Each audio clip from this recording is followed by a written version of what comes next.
નમસ્કાર ખેડૂત મિત્રો, આજે આપણે જાંબોઈ ગામે આવ્યા છે, જ્યાં યંગ અને પ્રગતિશીલ ખેડૂતે આજે નવા વર્ષનું પ્લાન્ટેશન કર્યું છે. તો એમને કહીએ કે તમારો પરિચય આપો. હાર્દિક પાદરિયા, જાંબોઈ.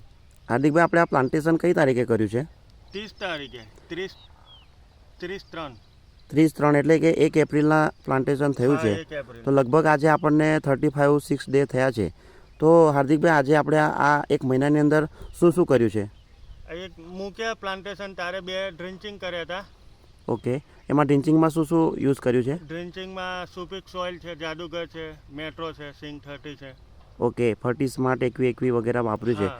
તો આજે તમે કેમ આ ગ્રો કવર નથી લગાવ્યા આમાં?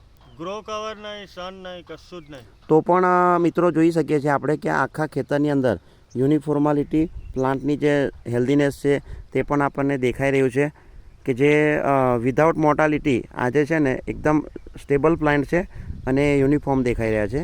લગભગ આપણે કેટલા હજાર પ્લાન્ટ મૂક્યા છે હાર્દિકભાઈ? 6,500. ઓકે, તો આજે આટલા હેવી ટેમ્પરેચરની અંદર પણ તમે જે વિધાઉટમાં મૂક્યા છે અને આટલો સરસ ગ્રોથ દેખાઈ રહ્યો છે, તે બાબતે શું કહેવા માંગો? આ સિગ્માની ગાઈડલાઇન્સ, જિજ્ઞેશભાઈની ગાઈડલાઇન્સના આધારે આ બધું કરેલું છે. આટલા હેવી ટેમ્પરેચરમાં હોય, વિધાઉટ ક્રોપ કવરે મૂકેલા છે પ્લાન્ટેશન. ઓકે, તો થેન્ક યુ હાર્દિકભાઈ, તમે તમારો અભિપ્રાય આપ્યો. ધન્યવાદ.